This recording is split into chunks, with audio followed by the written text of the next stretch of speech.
What down, family? It's your boy SNTV coming back at y'all with another Chiraq Street Legends. And this episode is going to be about none other than Assyrian Hogan, a.k.a. Lil Scoom. Heard my cousin hanging with my aunt, we gon' kill both of them. I don't know him, PP moving wacky, yeah, we poking him. Get back for your dog, the whole rack out here smoking him. Burley boys, you better grab a gun if you want smoke with them. 762's coming out this chopper, Draco folding him, backdooring him. See, he got a gun, okay, we taking that. Ain't no middleman, we left him dead for all that posting him. SIT too fast, I hit the gas and police hit the lights. OG mad, she trying to beat my ass cause I ain't living right. Over tweaking, busting off of exit, got me clutching pipe. Nickel shields hit him in his chest because he trying to fight on God. Lil Scoom was a Burley boy, which is a set from over East Chicago that consists of black stones and Titanic stones. They're actually EBK. They also go by GME.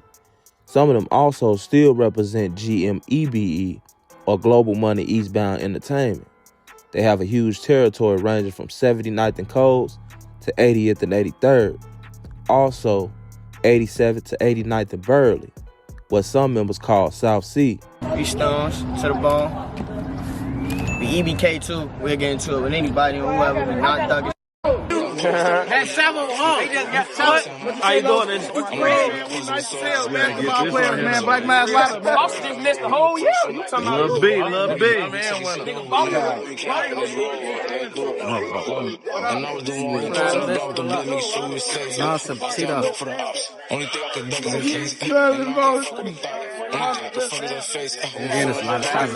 They cool with Drench Gang, Shorty Mob, Dottie Roll, Cello Gang, Double R Gang, and the Bloodhounds.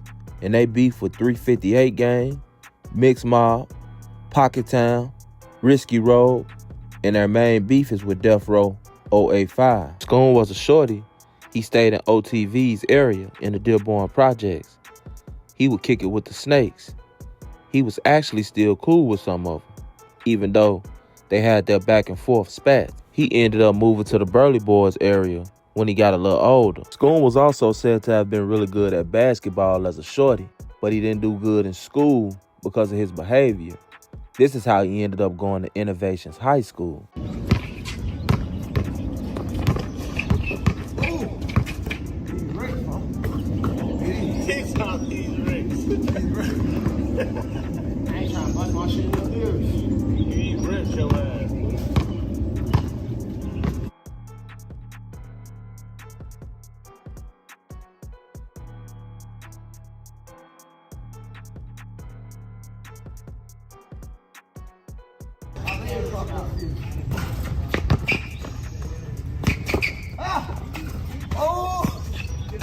Stop letting him trick you. He let him down there. That's what go wrong. There's been heavy indications that Scoom was the one that gave away the location of Monty and Lil Rob from BKN after Monty allegedly stole Jeff's jewelry. Lil Rob was actually an innocent bystander, and they were actually out to get Monty. It was said that Scoom was the one that gave away the location and told Jeff that they didn't have any poles on them. That's how Jeff knew that he can run straight up on them and wouldn't get shot down. He was allegedly responsible for that horrific scene that took place downtown earlier this year.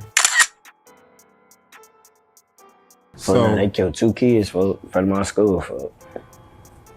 So you went to that school? Yeah. With the 2 kids that got killed? Yeah. That's crazy. Of course, this theory makes sense since we all know how cool Lil Jeff and Scoom was. And we all know that Lil Jeff was a stone cold killer. And us from Chicago know that if Lil Jeff and Scoom was that cool, that there's absolutely, positively, 100% zero chance that some guys that had robbed Lil Jeff was going to go to that school and Scoom not report their every move to Jeff. Scoom was going to make sure that Jeff had the ups on him. I don't think that Scoom knew that Jeff was going to actually pull it right there. But sure enough, he did. And this is the reason why Scoom never went back to that school since that happened, because he didn't want the police to trace him back to Jeff. I've heard rumors that Scoom did have bodies. Then I've heard rumors of Scoom shooting at people, but not actually killing anybody. I do know of a reference that Scoom made on his Instagram page where he addressed 3 different people that were deceased, and it seems as though he's claiming those bodies himself. But again, I'm not 100% sure.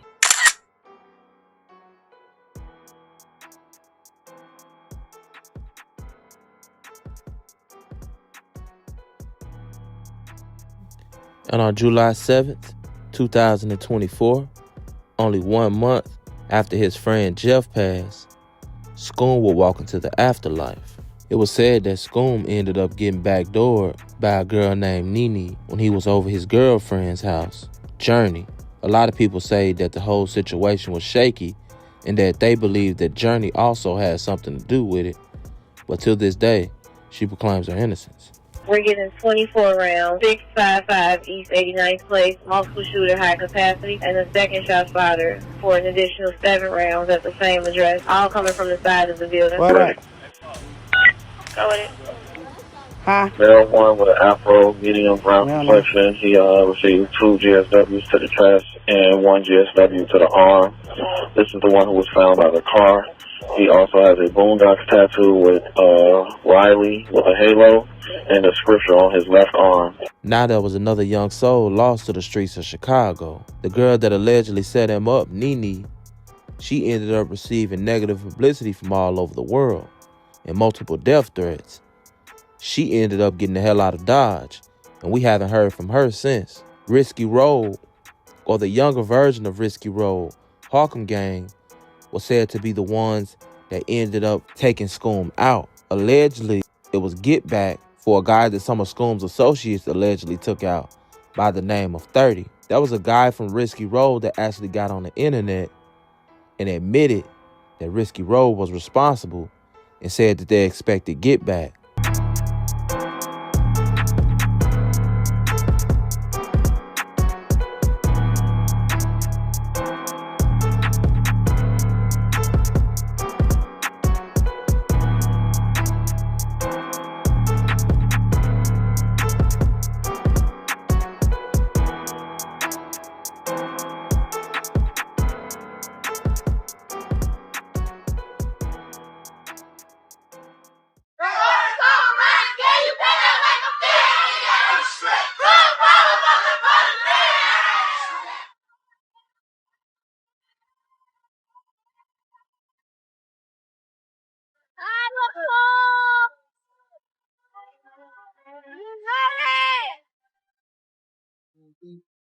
We love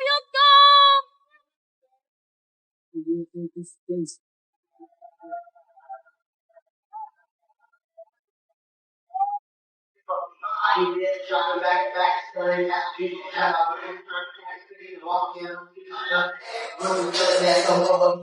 And I think that what we can learn from the story of Lil Scoom is this.